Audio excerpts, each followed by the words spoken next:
भागवत में आता है कि आपके धर्म की रक्षा निसंदेह होगी, जरूर होगी, पर गौ की सेवा कीजिए,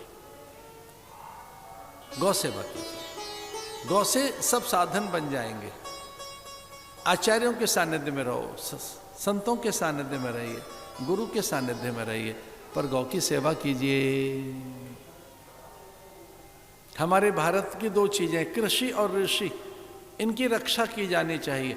भारत को समझना है तो इन दो शब्दों से समझा जा सकता है, कृषि, और कृषि के मूल में गौ है, और ऋषि, ये दो भारत में हैं जिनसे हम तर्पण, अर्पण, समर्पण और जीवन के सारे कार्य सिद्ध कर सकते हैं। भागवत में ऐसा उपदेश आता है कि कैसे सेवाचर्या सपर्या करें, कैसा जीवन होना चाहिए।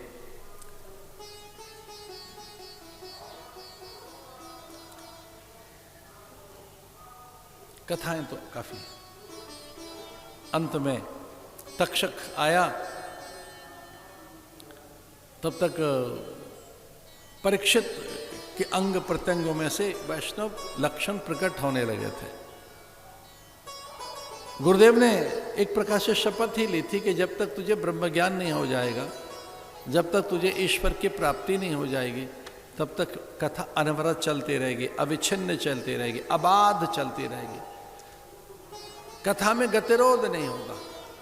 अद्भुत संकल्प सुखदेव मुनि का, ये कथा बंद नहीं होगी। और कहाँ बंद हुई है? अविराम है, तो चल रही है। अभी यहाँ चल रही है, थोड़ी पड़ोस में चल रही है, वहां से भी सुनाई दे रही है, दाएं बाएं चल तो रही है, श्रवण हो तो रहा है। भागवत में बिल्कुल अंत में ये उपदेश है कि कलयुग में श्रवण बड़ा साधन होगा, श्रवण करते रहना। भागवत के अंतिम उपदेशों में अद्भुत उपदेश है और सत्संग बताया गया है कि कुछ न कर सको तो सारे साधनों का मूल सत्संग है, सत्संग कर लेना। आपसे कुछ न हो पाए तो एक काम करना, सत्संग करना, स्वाध्याय करना। ये भागवत के अंतिम उपदेश है। सत्संगत्वे निस्संगत्वम, निस्संगत्वे निर्मोहत्वम, निर्मोहत्वे निश्चल तत्वम, निश्चल तत्वे जीवन मुक्ति। भागवत के अंतिम उपदेशों में बताया गया है कि जीवन निर्माण के लिए एक ही चीज है, वो है सत्संग। सत्संग करते रहना, स्वाध्याय करते रहना, गौ माता की सेवा में रहना। बड़ी अद्भुत बात बताई है कि पल प्रतिपल महापुरुषों के नैकट्य में रहना, कलयुग से बचे रहोगे। कली प्रभाव से बचाने के लिए साधु संगति, विद्वानों के संग में रहो, हरि भक्तों के संग में रहिए और समय निकालकर सत्संग के लिए आते रहिए। ये कलयुग के से बचने के उपाय बताए जा रहे हैं। तक्षक आया, हाँ उसने स्पर्श किया परीक्षित की देह को और ददर्श देह, उसमें से अग्नि निकली, लेकिन तब तक तो परीक्षित भगवान में समाहित हो चुका था।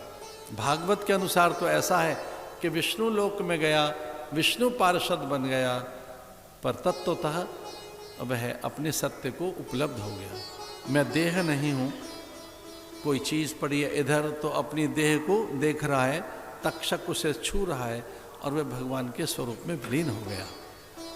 भगवान में ही, अनंत में ही। नमोस्तु अनंताय सहस्त्रमूर्तये सहस्त्रपादाक्ष शिरोर्वाहवे सहस्त्र नामने पुरुषाय शाश्वते सहस्त्र कोटि युग धारणे नमः। वह कोटि कोटि हो गया। वो पवन में, प्राण में, आकाश में, अग्नि जल वायु निहारिका नक्षत्रों में समाहित हो गया। परीक्षित जल, पवन, प्राण, प्रकाश में वो सब में ही आपको अपने आप को अनुभव कर रहा है। उसने अनुभव किया मैं सूर्य हूँ, मैं ही चंद्र हूँ। उसने अनुभव किया कि धरती में हूँ। उसने अनुभव किया यहाँ जो एक अस्तित्व है मुझसे है, मुझसे भिन्न कुछ नहीं है। ऐसा गुरुदेव ने उसका अज्ञान छीन लिया और उसे ज्ञान सत्ता दे दी। ऋते ज्ञानान्न मुक्ति।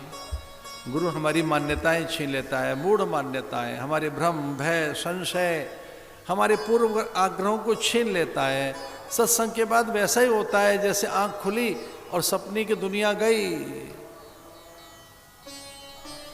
भागवत का ये ज्ञान बड़ा अद्भुत ज्ञान है। ये मोक्ष कारक ग्रंथ है, यह पारमहंस संहिता है।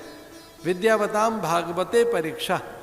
इसमें विद्वान की भी परीक्षा हो जाती है, लेकिन कोई जरा सा भी सुन ले, आधा भी श्लोक पूरा न भी हो सके, एक चौथाई श्लोक, एक भी अक्षर, एक एक अक्षरम पुंसा महापातक नाशनम, एक एक भी अक्षर ऐसा है कि महापातक का नाश करता है, अज्ञान का नाश करता है, एक एक अक्षर। इसलिए कहा गया है कि कथा श्रवण के लिए तत्पर रहना चाहिए।